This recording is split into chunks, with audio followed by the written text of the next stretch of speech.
Welcome back to Calculus 3. I'm Dr. Jeff Groh, and this is your Exam 3 review. On question 1a, you're asked to integrate from -1 to 1, and then from 0 to 3, x squared y dy dx. We integrate with respect to y first. This gives us the integral from -1 to 1 of x squared y squared over 2 evaluated from 0 to 2 dx. Plugging in the 2 gives us 2 squared, which is 4, divided by 2 is 2.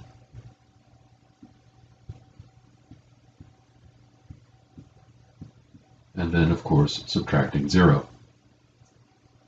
Integrating, we have 2 x cubed over 3 evaluated from -1 to 1. The upper limit of integration goes in first. That gives us 2/3 minus what we get when we plug in the lower limit of integration, which is -2/3. The answer is, of course, 4/3.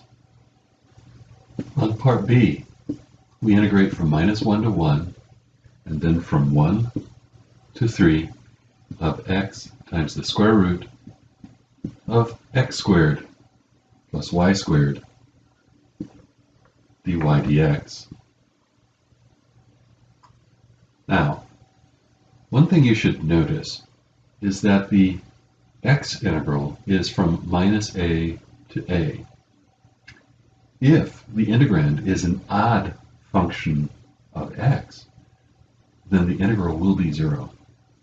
And in fact, the integral is 0 because x times the square root of x squared plus y squared is an odd function of x. First of all, do remember what it means for a function to be odd. And don't tell me that means it does inappropriate things in social settings. F is odd if f of minus x is minus f of x. In this case, we have a function of two variables, x and y.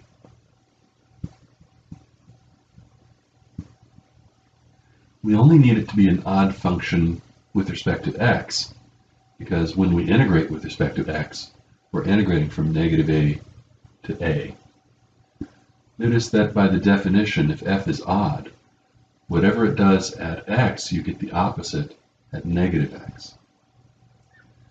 Whatever you get at x, at -x, you get the opposite. So anytime you integrate from -a to a, you have to get 0. So in this case, if we replace x by -x,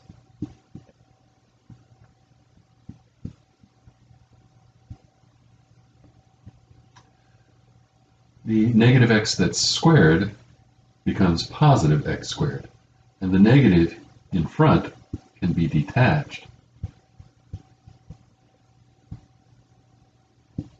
So we get the negative of f of x comma y. That means that the integrand is an odd function with respect to x. It's an even function with respect to y in this case, because if you replace y by -y, the negative disappears. But with respect to x, it's odd, and when we're integrating with respect to x, we go from -a to a. That implies immediately that the answer is 0. So what do you need to put on the exam? Just say 0, integrand an odd function with respect to x. On part C, we're integrating from 0 to 2 pi, from 1 to 5, e to the r squared times sine theta dr d theta. The way the integral is set up, you're supposed to integrate with respect to r first. That's impossible because e to the r squared has no elementary antiderivative. However, all is not lost. By Fubini's theorem, you can reverse the order of the integration and integrate with respect to theta first. If you integrate sine theta from 0 to 2 pi, you get 0. So the answer is 0. On part D, we have a triple integral. Integral from 0 to 2 pi, integral from 0 to pi, integral from 0 to 3, rho squared, sine phi, sine squared theta, d rho, d phi, d theta. In this case, it's easiest to integrate with respect to phi first, because sine, when integrated from 0 to pi, gives you the area of one bump, and one bump gives you 2. We can integrate with respect to rho at the same time.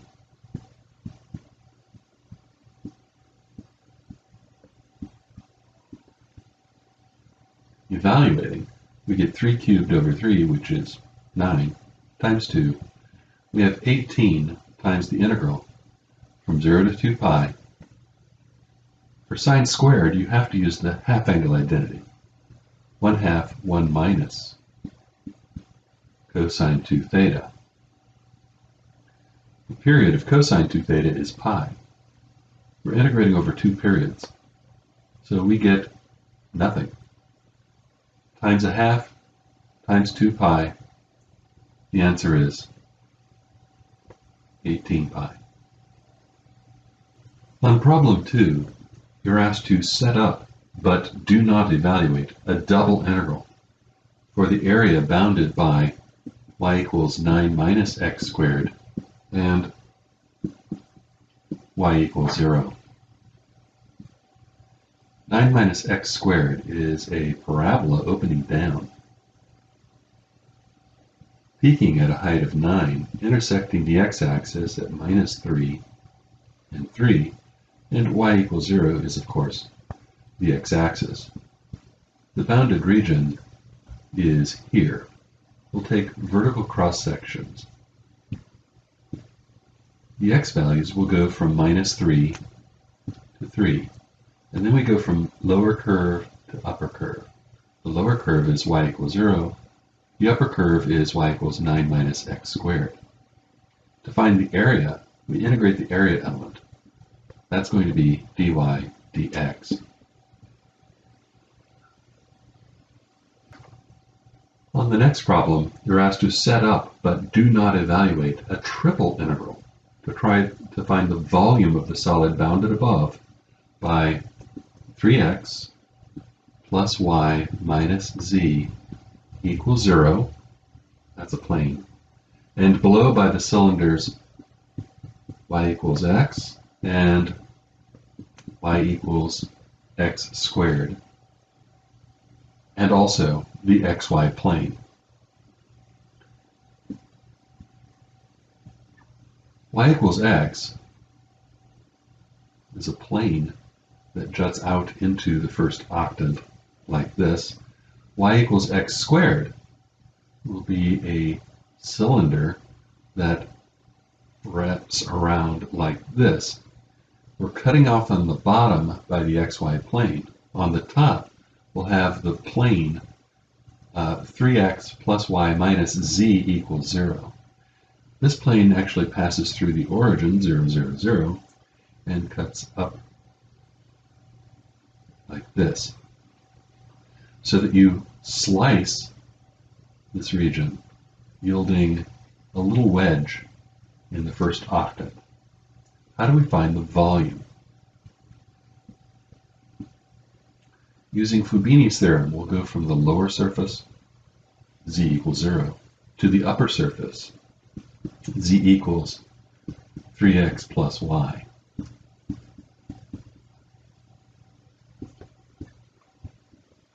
The volume element will be dz, dy, dx. If we project everything down into the xy plane, we have y equals x and y equals x squared. These intersect at x equals 1.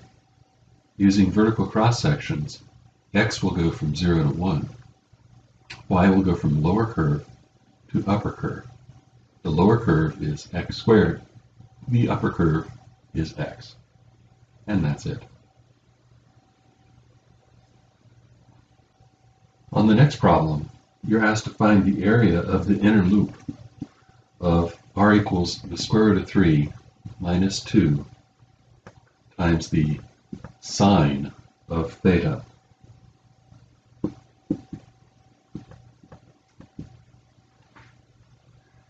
Here we have a limacon. This limacon, when theta is 0, will have a radius of root 3. As theta goes to pi over 2, you end up with a negative radius of root 3 minus 2, putting you back here. By the time you get to pi, you're back to a radius of root 3. And at 3 pi over 2, you'll have a radius of root 3 plus 2. Then we'll drop back like this. We want to find the area of just the inner loop. We'll set this equal to 0 to figure out where this curve crosses through the origin.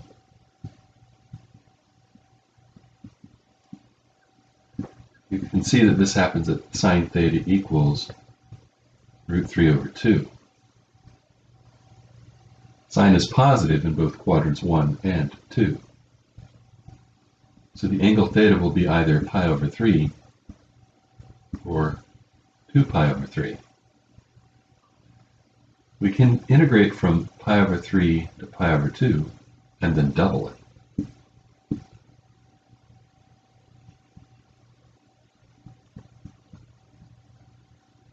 The radius will be integrated from the origin out to the curve.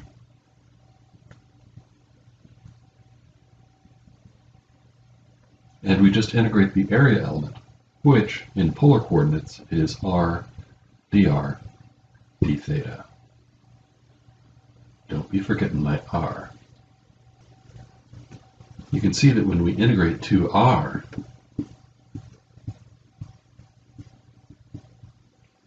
we'll have r squared.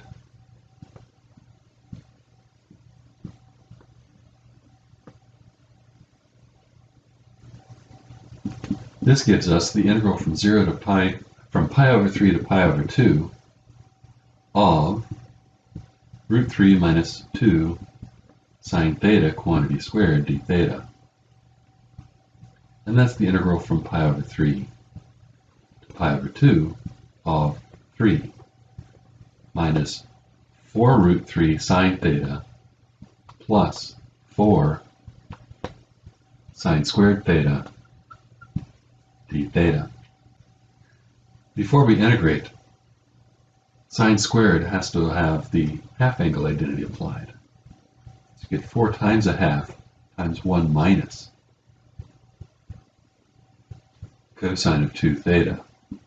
We can cancel a 2. When we distribute, we'll have 2 plus 3. That makes 5.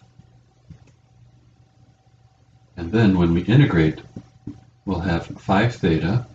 The integral of sine is negative cosine, so we'll have plus 4 root 3 cosine theta, and then when we integrate cosine, we'll have to divide by 2, canceling this 2, we'll have minus sine of 2 theta, and that's evaluated from pi over 3 to pi over 2.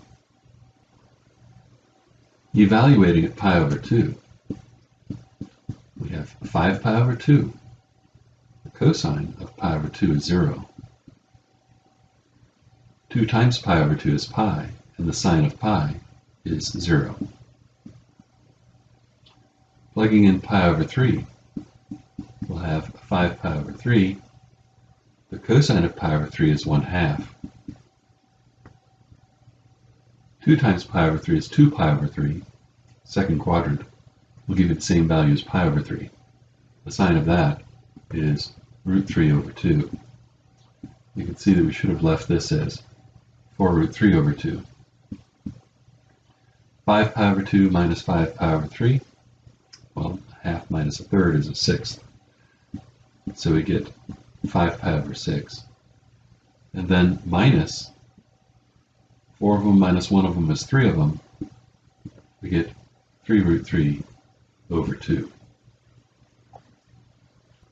On the next problem, I ask you to find the Jacobian of the coordinate transformation x equals u plus v squared, y equals u minus v squared, and to show your work. The Jacobian, then, is the absolute value of the determinant of the matrix of partial derivatives. Derivative with respect to u, derivative with respect to v, derivative with respect to u, derivative with respect to v.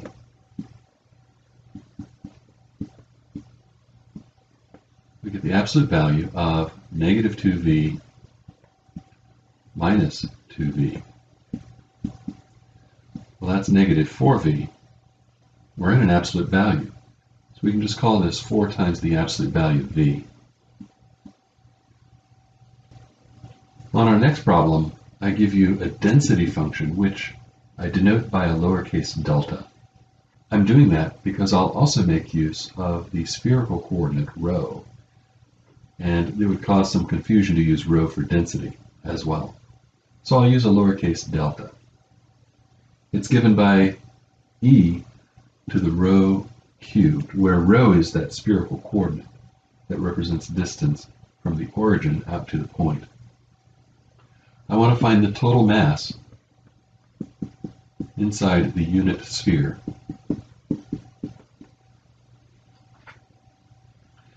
So the total mass will be the integral over the region of the density times the volume element. In this case, the density is denoted by delta. So, we're integrating over the unit sphere. In the unit sphere, theta will go from 0 to 2 pi, phi goes from 0 to pi, straight up to straight down, and the radius goes from 0 to 1. We're integrating the density, e to the rho cubed, times the volume element. Part of this problem is for you to remember what the volume element is.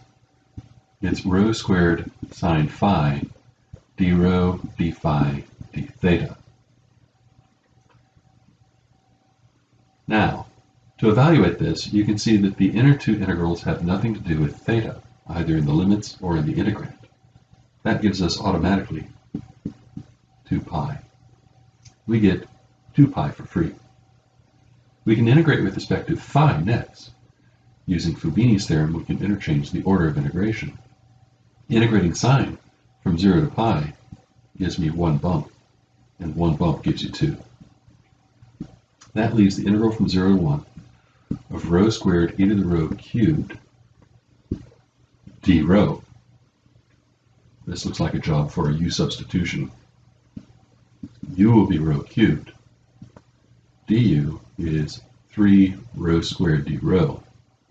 We have the rho squared d rho, we don't have the 3, so we'll ditch that. We'll have 4 pi over 3.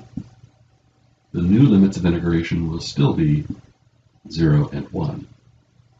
We'll get e to the u du. We have then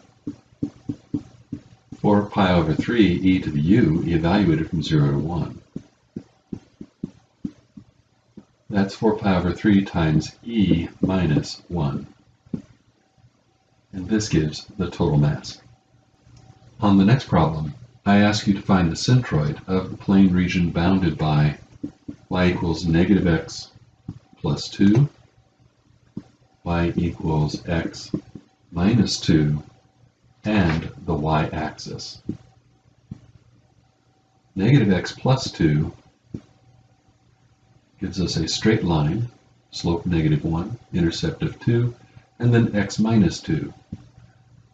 Straight line, slope of 1, intercept minus 2, and then the y-axis. The region bounded is a triangular region to the right of the y-axis. It looks like it's best to use vertical cross-sections to calculate the integrals. The total mass for a centroid involves density identically equal to 1. The total mass is usually the integral of the density times the area element for planar regions.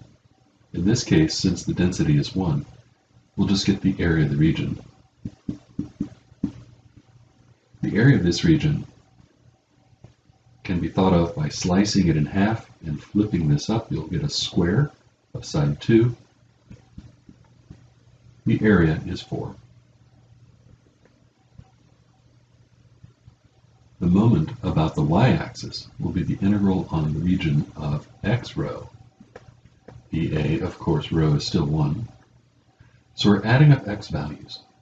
Those will be positive in this region. We expect to get a positive value here. We'll integrate from 0 to 2, and from lower curve to upper curve. The lower curve is x minus 2, and the upper curve is the negative of x minus 2 dy dx. Integrating with respect to y, we have x times y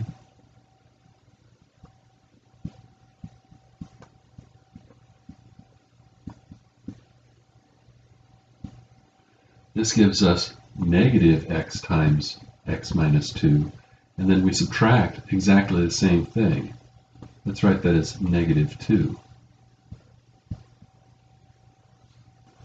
Distributing, the integrand is negative 2x squared plus 4x. Applying the fundamental theorem of calculus, we have minus 2x cubed over 3 plus 2x squared evaluated from 0 to 2. 2 cubed is 8 times 2 is 16. We get negative 16 thirds plus 8. That's 24 thirds, and so we get 8 thirds for my. Since the x-coordinate of the centroid is my divided by m, we have 8 thirds divided by 4, and that is 2 thirds. Mx is the integral over the region of y rho dA, rho being identically 1. We're adding up y values. Since the region is symmetric through the x-axis, we get 0. We deduce then that the centroid, x bar, y bar, will be 2 thirds 0. For the last problem on the review, I ask you to set up, but do not evaluate, a triple integral to find the volume of the solid bounded by the unit sphere above and below by the surface z equals x squared plus y squared. Now this surface is an elliptic paraboloid, opening up, but we're capping it with the unit sphere. Find the volume. We need to know where these intersect. Well, the unit sphere is the curve x squared plus y squared plus z squared is equal to 1. How do we find the point of intersection between this and this? The answer is, take x squared plus y squared and replace it with z.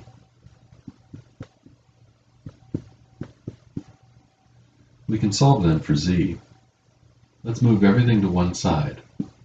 We'll have z squared plus z minus 1 is equal to 0.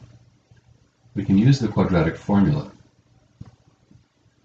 Negative 1 plus or minus the square root of 1 minus 4 times 1 times negative 1 all over 2 times 1. We'll have negative 1 plus or minus root 5 over 2. Which is it? Plus or minus? It can't be minus because then the z would be negative. But the z's are positive in this region. So we get z equals negative 1 plus root 5 over 2. That's the height at which we get this intersection. If that's true, what is the radius? It seems reasonable that because the region is rotationally symmetric around the z-axis, that we should convert to cylindrical coordinates. In doing so, we'll be better able to integrate around the disk in the domain space in the xy plane. The disk has a particular radius. What is that radius? We have to plug in z, the z that we found, to figure out what the radius is. We'll have -1 plus root 5 over 2 equals x squared plus y squared, which is the radius squared. It follows that the radius will be the square root of -1 plus root 5 over 2. That's the radius that we have to integrate out to. We are now ready to set up the triple integral. To find the volume, we need to integrate the volume element. We've chosen cylindrical coordinates, so that'll be dz, r, dr, d theta. Theta will go from 0 to 2 pi. We'll go all the way around.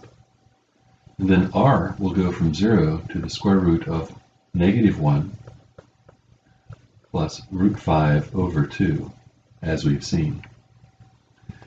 Then we go from lower surface to upper surface. The lower surface is the elliptic paraboloid, which, when converted into cylindrical coordinates, will be z equals r squared. We need to convert the sphere into cylindrical coordinates. That's r squared plus z squared equals 1, but solving for z, we'll have the positive principal square root of 1 minus r squared. So that will be the upper limit of integration.